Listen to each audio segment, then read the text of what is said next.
Selamat sejahtera semua, saya Dr. Muhammad Rizal.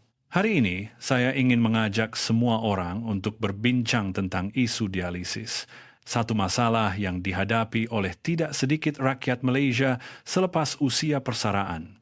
Dari sudut pandangan yang lain, walaupun negara kita masih belum secara rasmi berada di kedudukan teratas dunia, namun bilangan pesakit yang memerlukan rawatan dialisis setiap tahun semakin meningkat pada kadar yang membimbangkan. Maklumat daripada pelbagai sumber menunjukkan bahawa ramai orang berhadapan dengan penyakit kegagalan buah pinggang tanpa mereka sedari.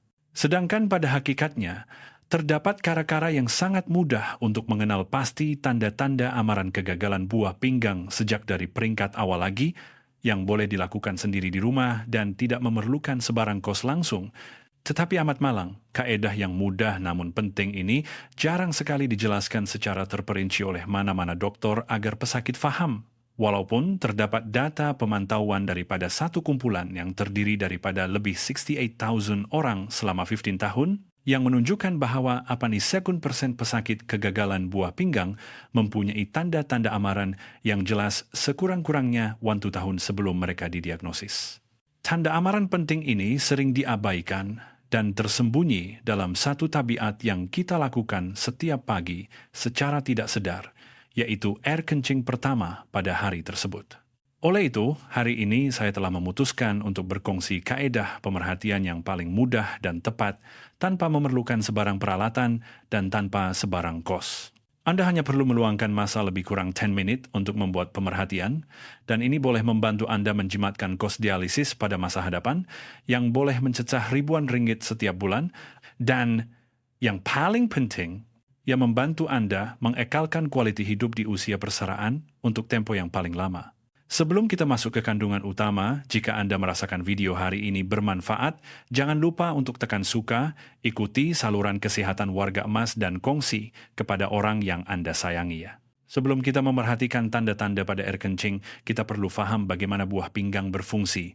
Buah pinggang adalah organ yang paling senyap dalam badan kita. Ia tidak menjerit, tidak berdegup kencang seperti jantung, dan tidak menghantar isyarat sakit memulas seperti perut. Tetapi apa yang menakutkan ialah apabila fungsi buah pinggang mula merosot pada peringkat awal, kita selalunya tidak sadar langsung. Dan itulah sebabnya ramai orang apabila menyadarinya, mereka sudah menghidap penyakit buah pinggang pada peringkat pertengahan atau akhir.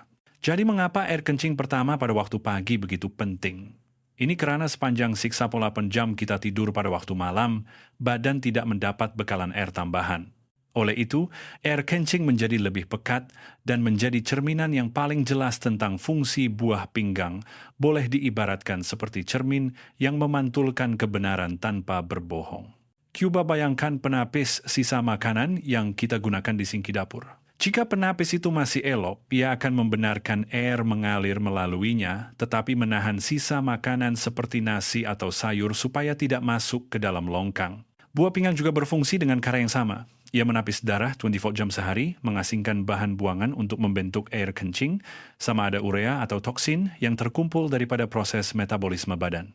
Pada masa yang sama, buah pinggang akan berusaha untuk menyimpan bahan-bahan yang paling berharga, sama ada protein penting atau sel darah merah yang membantu mengangkut oksigen ke seluruh badan. Bahan-bahan ini sama sekali tidak sepatutnya terkeluar. Oleh itu, jika kita tahu cara memerhati hanya daripada air kencing pertama pada hari itu, kita boleh mengesan tanda-tanda luar biasa buah pinggang dari peringkat yang sangat awal sebelum segalanya menjadi terlalu lewat.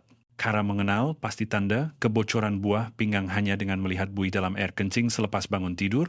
Terdapat satu kaedah yang sangat mudah, hanya mengambil masa 10 menit setiap pagi, tetapi boleh memberitahu Anda sama ada penapis dalam buah pinggang Anda masih utuh atau sudah mula mengalami kebocoran. Langkah pertama, ingat baik-baik, sebaik sahaja bangun tidur, jangan tergesa-gesa, terus ke tandas dan buang air kecil serta-merta. Langkah kedua, selepas selesai buang air kecil, jangan pam tandas dengan segera. Pusing kembali dan perhatikan dengan teliti buih-buih yang terapung di dalam mangkuk tandas. Dan langkah ketiga, yang juga merupakan langkah paling penting, ambil telepon Anda atau lihat jam dan tetapkan masa untuk melihat berapa lama buih itu bertahan. Inilah masanya untuk menilai sama ada buah pinggang Anda masih sihat atau sedang menghantar isyarat amaran secara senyap. Perkara yang Anda perlu bezakan dengan jelas ialah terdapat dua jenis buih air kencing yang sama sekali berbeza. Jenis pertama dipanggil buih fisiologi. Ciri-cirinya ialah buihnya besar, tidak terlalu halus, tidak tebal, dan yang paling penting, tidak tahan lama. Selepas Anda memberos gigi, mencuci muka, yang mengambil masa kira-kira 5,8 menit, lihat sekali lagi buih itu akan hampir hilang sepenuhnya. Buih jenis ini adalah fenomena biasa, mungkin disebabkan oleh aliran air kencing yang kuat atau karena semalam Anda kurang minum air menyebabkan air kencing menjadi pekat.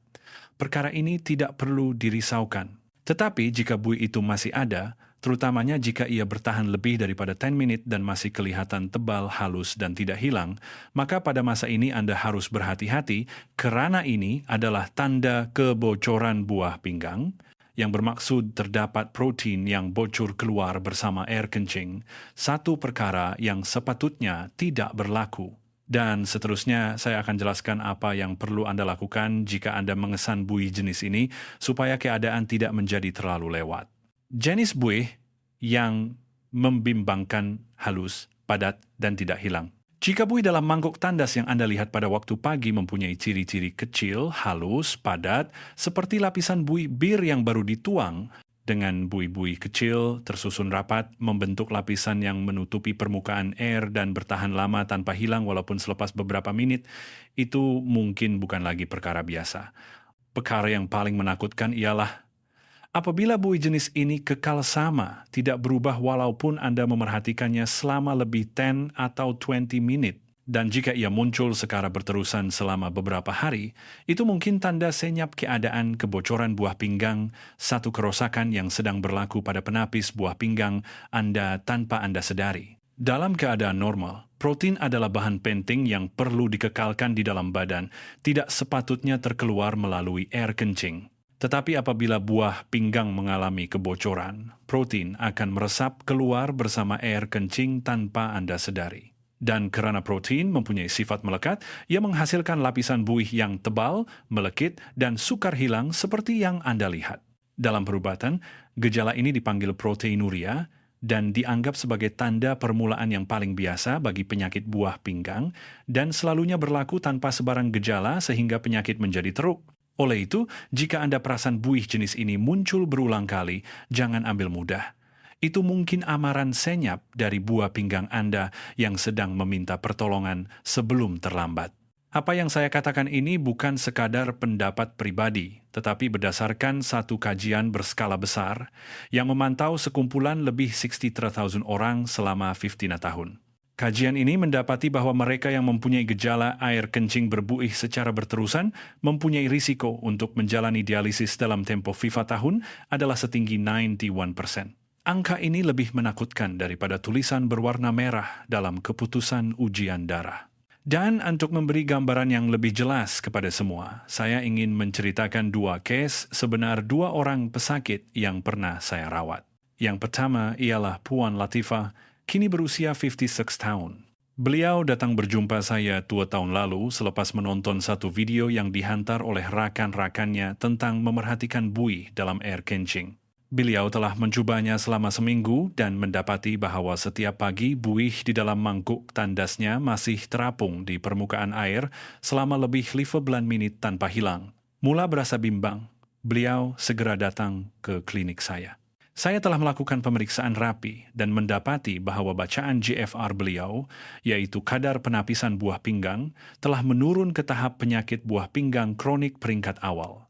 Tetapi karena di kesan awal, kami sempat merancang rawatan, termasuk menyesuaikan diet, memberi counseling pemakanan, dan memulakan obat yang sesuai dari awal lagi. Selepas 8 bulan, tahap protein dalam air kencing Puan Latifah telah menurun dengan ketara dan fungsi buah pinggangnya telah stabil semula. Sekarang, beliau hanya perlu membuat pemeriksaan berkala dan belum perlu menjalani dialisis atau sebarang pembedahan. Beliau pernah berkata kepada saya, "Dr. Muhammad Rizal, jika hari itu saya tidak perhatikan buih dalam mangkuk tandastu, hidup saya pasti sudah berbeza." Walaupun ada yang bernasib baik karena mengesannya awal, masih ramai lagi yang tidak mendapat peluang seperti itu. Salah seorang daripadanya ialah Cikgu Taufik, 68 tahun, seorang pesara guru bahasa Melayu di sebuah sekolah menengah. Selepas bersara, beliau menjalani kehidupan yang sederhana bersama keluarganya. Sebenarnya Cikgu Taufik sudah mula perasan air kencingnya mempunyai banyak buih yang luar biasa sejak lebih 2 tahun lalu. Tetapi beliau beranggapan mungkin karena kurang rehat atau panas badan mengikut kepercayaan lama, jadi beliau hanya merebus air herba untuk diminum dan tidak pernah terfikir untuk berjumpa dokter atau membuat pemeriksaan kesehatan secara serius.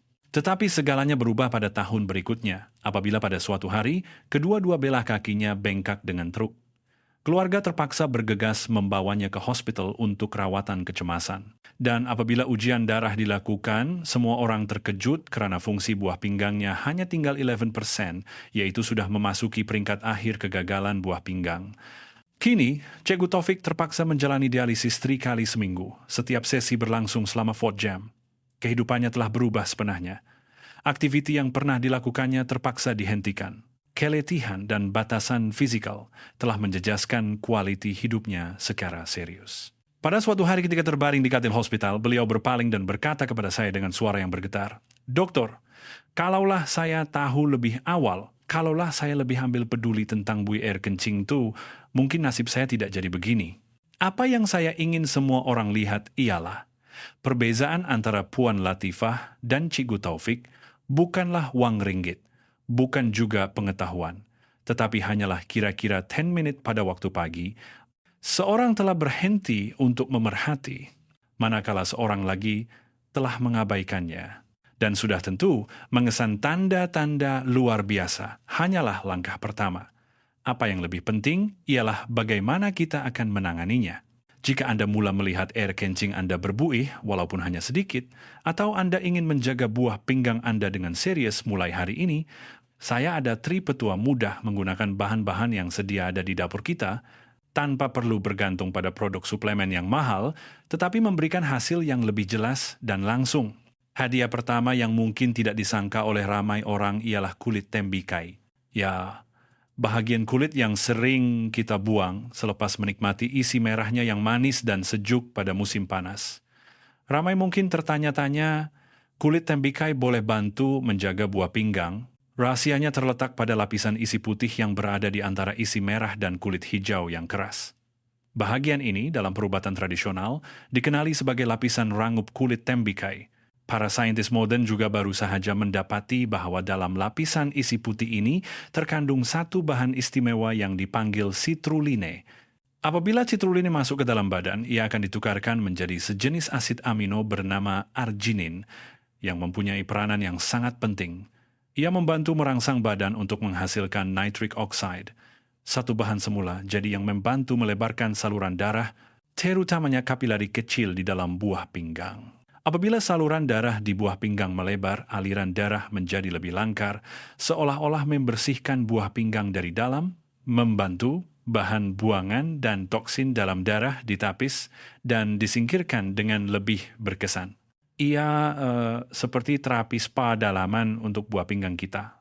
Jadi, bagaimana cara memakannya untuk mendapatkan manfaat? Sangat mudah. Anda hanya perlu hiris nipis isi putih itu, taburkan sedikit garam, ramas perlahan, dan campurkan dengan bawang putih cincang, minyak bijan, dan sedikit esos cili untuk dijadikan hidangan kerabu yang rangup dan menyegarkan. Atau Anda boleh merebusnya bersama tulang rusuk, menjadikannya hidangan sup yang bukan sahaja manis semula jadi, tetapi juga baik untuk buah pinggang. Ini boleh dianggap sebagai kearifan tempatan yang mengubah sesuatu yang sering dibuang menjadi hadiah yang benar-benar berharga, jimat, dan pada masa yang sama menjaga kesehatan dengan cara yang mudah menggunakan bahan-bahan terdekat yang mungkin telah lama kita abaikan. Herba rahasia kedua yang saya ingin semua orang terima dengan fikiran terbuka ialah kulit epal. Ramai orang mempunyai tabiat mengupas dan membuang kulit sebelum makan karena takut bahan kimia atau merasa rasanya kelat dan tidak sedap. Tetapi ini adalah satu salah faham yang boleh menyebabkan Anda terlepas perkara baik tanpa disedari. Sebenarnya, banyak nutrien paling penting dalam buah epal tersembunyi di dalam kulitnya. Khususnya untuk kesehatan buah pinggang, kulit epal mengandungi satu bahan unggul yang dipanggil pektin, sejenis serat larut air.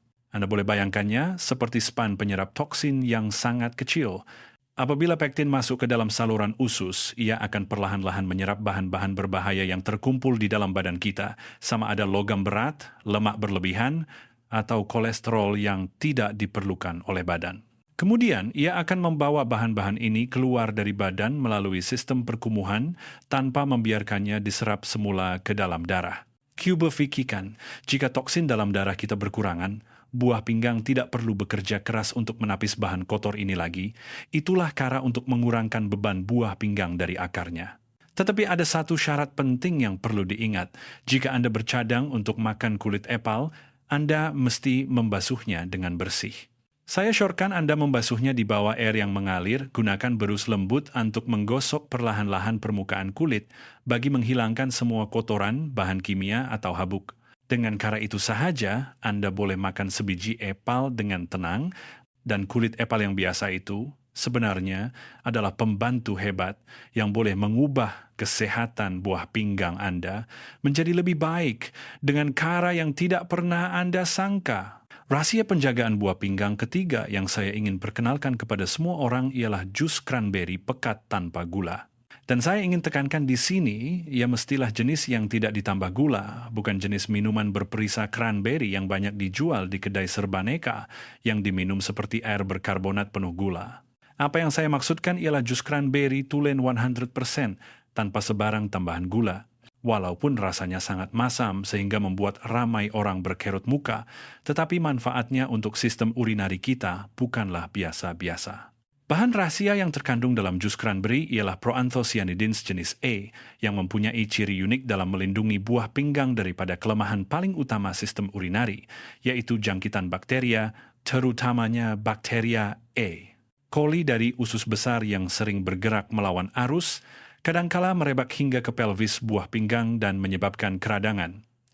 Jika keadaan ini berulang, ia boleh menyebabkan kerosakan buah pinggang yang kekal. Tetapi, proanthocyanidins jenis A akan masuk dan menyaluti dinding uretra seperti satu lapisan anti lekat, menyebabkan bulu-bulu kecil bakteria tidak dapat melekat, lalu tergelincir dan akhirnya disingkirkan bersama air kencing, tidak dapat menetap di dalam badan. Ramai mungkin tertanya-tanya, jadi bagaimana cara meminumnya karena jus cranberry pekat sangat masam tidak boleh diminum terus. Saya syorkan Anda menggunakan kira-kira 50 ml setiap hari. Campurkan dengan lebih kurang 500 ml air sejuk untuk mencairkan rasa masamnya, menjadikannya lebih mudah diminum dan masih memberikan kesan yang baik untuk kesehatan tanpa membebankan badan. Menjaga kesehatan buah pinggang bukan hanya tentang memakan makanan yang baik. Herba yang paling berkhasiat sekalipun tidak akan mencukupi jika kita masih secara tidak sengaja mengambil bahan-bahan yang merosakkan buah pinggang tanpa kita sadari. Oleh itu, dalam bahagian seterusnya, saya akan menunjukkan beberapa jenis makanan penyamar yang Anda sangka baik untuk kesehatan, tetapi sebenarnya mungkin merupakan pembunuh senyap yang merosakkan buah pinggang Anda setiap hari.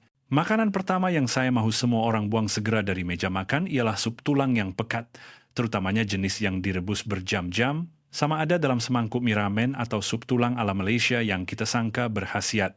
Ramai orang, terutamanya warga emas, sering percaya bahwa makan apa, itu yang baik untuk bahagian badan tersebut. Contohnya, makan tulang untuk kuatkan tulang, minum sup tulang untuk tambah kalsium. Kepercayaan ini kedengaran munasabah, bukan?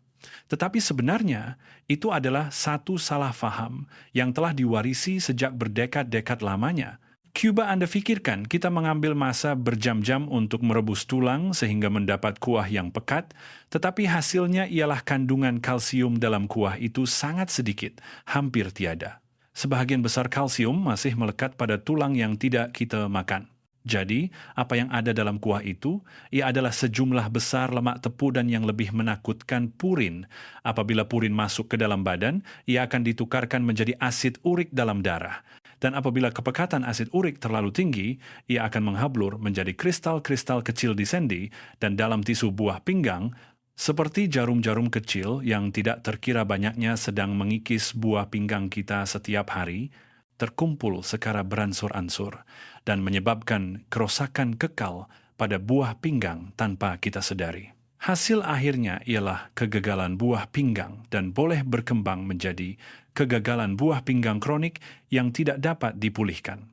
Jadi, lain kali jika Anda singgah di kedai mie ramen atau sup, saya syorkan Anda hanya makan mie dan dagingnya sahaja, manakala kuahnya hanya dihirup sedikit untuk merasa, jangan sekara tidak sengaja menghabiskan semangkuk penuh karena Anda mungkin sedang merosakkan buah pinggang Anda tanpa menyadarinya. Kumpulan makanan kedua yang saya mahu semua orang berwaspada ialah makanan yang diproses. Apabila bercakap tentang makanan diproses yang merosakkan buah pinggang, ramai akan terus terfikir perkataan masin. Ini tidak salah, tetapi itu bukanlah masalah yang paling menakutkan.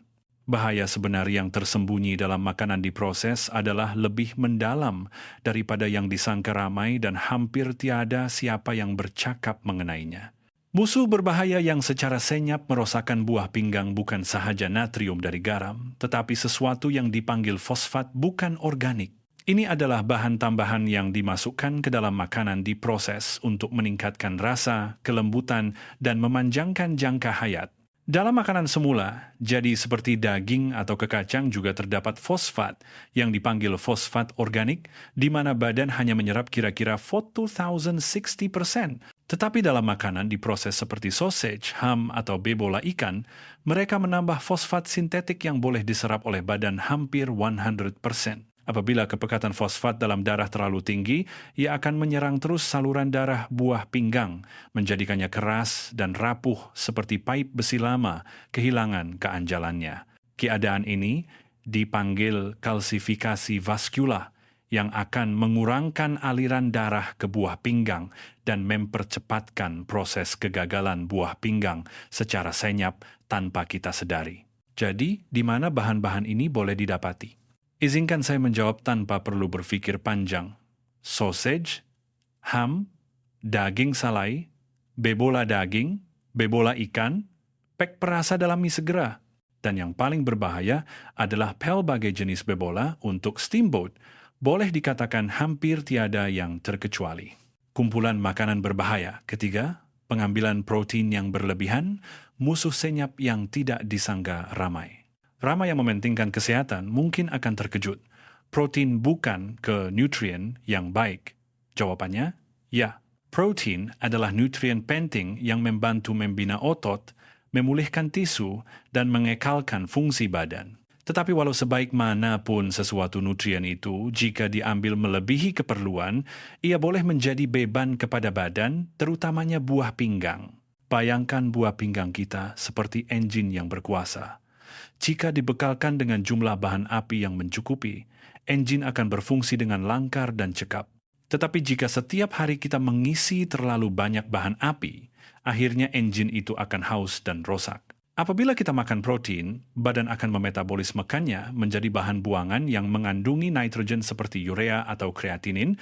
Bahan-bahan ini wajib disingkirkan melalui buah pinggang. Kerana buah pinggang adalah satu-satunya organ yang menjalankan tugas ini, jika Anda mengambil protein melebihi keperluan badan Anda setiap hari, ini bermakna Anda memaksa buah pinggang untuk bekerja 24/7 tanpa masa rehat. Jika buah pinggang terpaksa bekerja terlalu keras secara berterusan untuk jangka masa yang panjang, sel-sel buah pinggang akan perlahan-lahan menjadi letih, kehilangan keupayaan untuk membaiki diri dan mula merosot secara perlahan tanpa Anda dapat merasakan sebarang perubahan pada peringkat awal.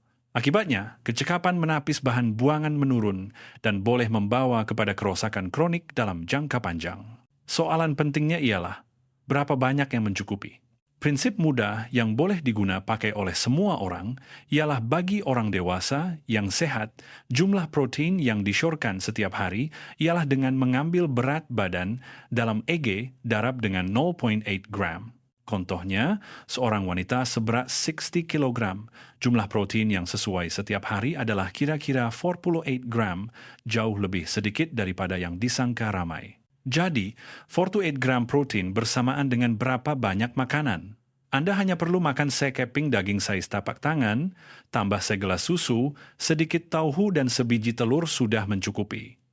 Tidak perlu makan sekeping stik besar atau 3,4 biji telur untuk sarapan, seperti yang dilakukan oleh sesetengah ahli bina badan. Oleh itu, daripada mengikut tren makan banyak protein secara membuta tuli, coba berhenti sejenak dan dengar badan Anda. Anda akan faham bahwa kadangkala niat untuk menyuburkan badan boleh menjadi tekanan, senyap yang menyebabkan buah pinggang menanggung beban berat tanpa Anda sadari. Dan keletihan itu akan terkumpul secara beransur-ansur sehingga tiba hari ia meletus. Sebenarnya, kita telah banyak bercakap tentang makanan. Tetapi jika kita melihat secara mendalam punca sebenar penyakit buah pinggang yang lazim pada zaman ini, puncanya bukan hanya terletak pada pemakanan. Ia adalah keseluruhan sistem gaya hidup yang secara senyap-senyap kehilangan keseimbangan, terutamanya gaya hidup yang tergesa-gesa, mengabaikan waktu makan dan kurang tidur. Semua ini adalah faktor penting yang perlahan-lahan merosakkan kesehatan buah pinggang tanpa kita sadari. Kajian pemakanan modern pun menunjukkan bahwa kita sepatutnya menganggap bijirin penuh sebagai makanan utama, manakala daging, sayur-sayuran, dan buah-buahan adalah makanan tambahan. Karena itulah struktur yang paling sesuai untuk memulihkan dan mengekalkan keseimbangan badan. Pemakanan mengikut nisbah yang harmoni seperti ini akan membantu sistem dalaman, tidak perlu bekerja terlalu keras, dan mengurangkan beban pada buah pinggang dalam jangka panjang. Tetapi kuba lihat masyarakat hari ini, kita melakukan sebaliknya. Daging dan makanan diproses menjadi hidangan utama, manakala beas perang, sayur-sayuran, segar, dan buah-buahan semula jadi telah dikurangkan peranannya sehingga hampir tiada. Tingkah laku ini bukan sahaja mencerminkan pilihan makanan yang tidak seimbang, tetapi juga cerminan bagaimana kita semakin menjauhi gaya hidup semula, jadi yang pernah melindungi badan kita selama beribu-ribu tahun. Dan selain daripada pemakanan, ada satu lagi faktor yang lebih penting tetapi sering diabaikan, yaitu tidur. Tidur dianggap sebagai tonggak proses pembaikan seluruh badan, bukan sekadar berehat, tetapi adalah waktu keemasan untuk badan membersihkan darah, menyingkirkan bahan buangan, dan menghasilkan sel-sel baru. Terutamanya semasa fasa tidur nyenyak, sel-sel buah pinggang kita, sama seperti organ-organ lain, perlu berehat dan membaiki diri. Dan waktu paling penting untuk buah pinggang pulih sebenarnya adalah semasa fasa tidur nyenyak pada waktu malam yang biasanya berlaku dalam fortamatiam pertama tidur. Terdapat kajian perubatan yang telah mengesahkan dengan jelas bahwa mereka yang tidur kurang daripada 6.5 jam sehari mempunyai risiko kemerosotan fungsi buah pinggang yang 19% lebih cepat berbanding mereka yang tidur 7,8 jam sehari. Dalam jangka panjang, ini boleh membawa kepada keadaan proteinuria atau kegagalan buah pinggang kronik tanpa sebarang gejala pada peringkat awal. Ini bermakna setiap malam Anda tidak cukup tidur. Anda secara perlahan-lahan merampas peluang pemulihan buah pinggang Anda tanpa disadari. Dan kesannya akan terkumpul secara beransur-ansur sehingga menjadi masalah yang sukar dirawat. Oleh itu, untuk memberi peluang kepada buah pinggang kita untuk membaiki diri setiap malam, saya ada 3 nasihat mudah yang boleh Anda amalkan serta-merta. Pertama, selepas pukul 8 malam, elakkan minum banyak air supaya buah pinggang dapat berehat sepenuhnya pada waktu malam tanpa perlu bangun untuk buang air kecil dengan kerap. Karena bangun berulang kali pada waktu malam bukan sahaja mengganggu tidur, tetapi juga menghalang badan daripada memasuki fasa tidur nyenyak secara berterusan. Kedua, untuk makan malam, pilih hidangan yang ringan, tidak terlalu berminyak, tidak terlalu masin, supaya badan tidak perlu menggunakan banyak tenaga untuk penghadaman pada waktu malam dan dapat menumpukan sumber untuk membaiki organ-organ secara maksimum. Terutamanya, elakkan makan terlalu kenyang dalam tempo 3 jam sebelum tidur agar tidak menjejaskan kualiti tidur. Ketiga, sebelum tidur, coba amalkan posisi mudah kaki di atas dinding. Hanya perlu baring telentang di atas katil dan letakkan kaki Anda di dinding, kekal dalam posisi ini selama kira-kira 15 menit. Posisi ini akan membantu darah dari kaki mengalir kembali ke jantung dengan lebih baik, mengurangkan beban pada jantung dan buah pinggang, dan pada masa yang sama membantu mengurangkan kekerapan buang air kecil pada waktu malam dan meningkatkan kualiti tidur yang lebih nyenyak. Ini sangat berguna terutamanya bagi warga emas yang sering mengalami masalah sukar tidur atau sakit sengal badan akibat peredaran darah yang lemah. Mari kita rumuskan 4 perkara penting yang boleh Anda mulakan hari ini untuk menjaga buah pinggang Anda agar sentiasa sihat dalam jangka masa panjang tanpa perlu menunggu sehingga timbul masalah baru hendak merawat, tetapi mulakan penjagaan dari sekarang. Pertama, Mulai esok pagi, amalkan satu tabiat baru yang mudah.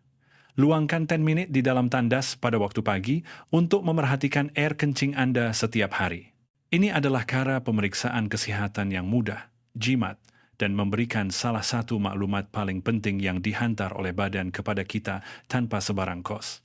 Jika Anda tahu cara mendengar, badan akan memberitahu Anda segalanya. Kedua, manfaatkan kebaikan yang sedia ada di dapur kita, terutamanya 3 bahan berikut: kulit tembikai, kulit epal, dan jus cranberry pekat. Ini adalah herba semula jadi yang membantu mengurangkan beban pada buah pinggang dan meningkatkan peredaran darah dengan cemerlang seperti pembantu senyap yang penuh kuasa. Putuskan kitaran yang merosakkan buah pinggang dengan menjauhi 3 perkara berikut: sup tulang yang terlalu masin dan pekat, makanan yang diproses, dan pengambilan protein yang berlebihan. Kerana kesemuanya adalah 3 malapetaka yang secara senyap merosakkan buah pinggang Anda setiap hari tanpa Anda sedari. Berhenti hari ini adalah pilihan untuk melindungi kesehatan Anda dalam jangka panjang. Keemas sebut manapun Anda, cuba tidur sebelum pukul 11 malam, kerana itu adalah waktu keemasan untuk badan memulihkan buah pinggang dan semua sistem yang lain. Tidur yang cukup pada waktu yang sesuai adalah cara Anda memberi peluang kepada badan untuk membaiki dirinya sendiri, sama seperti menutup kedai untuk membersihkan gudang sebagai persediaan untuk hari baru yang penuh tenaga. Orang yang boleh mencegah penyakit sebelum ia berlaku, dialah penjaga diri yang terbaik. Dan itulah dokter terbaik dalam hidup Anda, bukanlah saya, tetapi diri Anda sendiri. Kerana setiap pilihan yang Anda buat, setiap perkara yang Anda pilih untuk makan, sedang perlahan-lahan membina kesehatan Anda di masa hadapan. Jalan menuju kesehatan tidak bergantung pada nasib, tetapi datang dari tabiat yang Anda pilih untuk semai setiap hari. Jika Anda merasakan apa yang saya kongsikan hari ini bermanfaat, jangan lupa type "saya mau buah pinggang yang sehat" di ruangan komen di bawah dan kongsikan video ini kepada ahli keluarga atau rakan-rakan yang Anda sayangi ya. Akhir sekali, jangan lupa tekan suka, ikuti saluran dan tekan loseng pemberitahuan supaya kita boleh berjumpa lagi dalam video yang akan datang.